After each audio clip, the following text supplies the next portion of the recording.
Yazi, khangabe nginomona. Khophlelani bakho noma bosi, noma xoli. Lawa nibhalelana emakamereni nje, nilahleka amahora. Ngisho la sasikuxosha khona uma ukuthi uzama ukungena. Awu, phela khangizizwa ngivaleleke ngaphandle. Ashe. Ngiyaxolisa uma ukuthi kwenza ukuthi uzizwe kanjalo.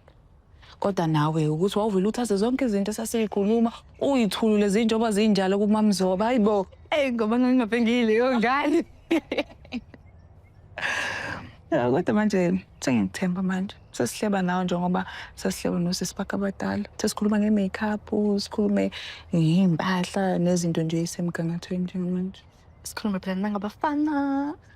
Angazi. Hayibo, awazi? Angazi. Hawu.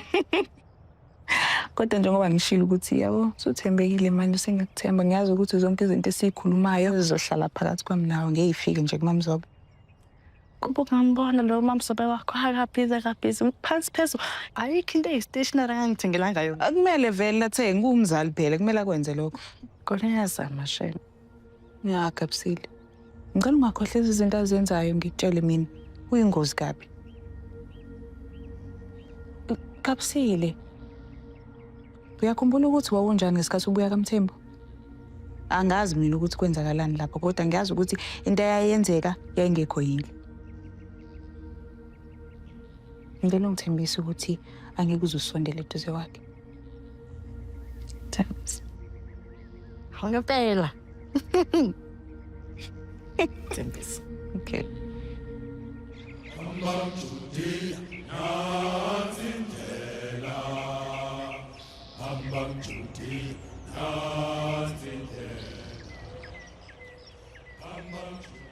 Ngiyasa ngifanelanga ngoba ngiyakhuluma ngendaba zesonto lami. Kodwa ngifuna ukukhuluma nawe njengendodana yami. Hayi njengomfundisi wamaKristu. Yini uma wenze njalo? Hlala phansi.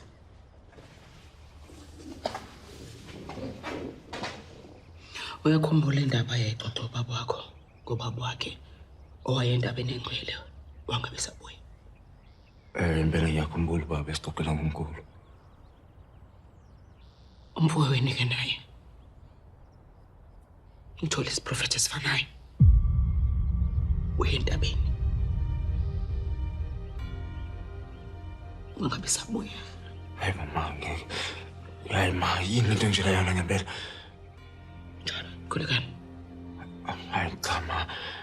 Angeke ma kuzofanele ukuthi umlandise ngalesi prophet uma Isiprofethi leso. Asithole emfweni. Siyafana nalesi. Esathola umkhulu wakho.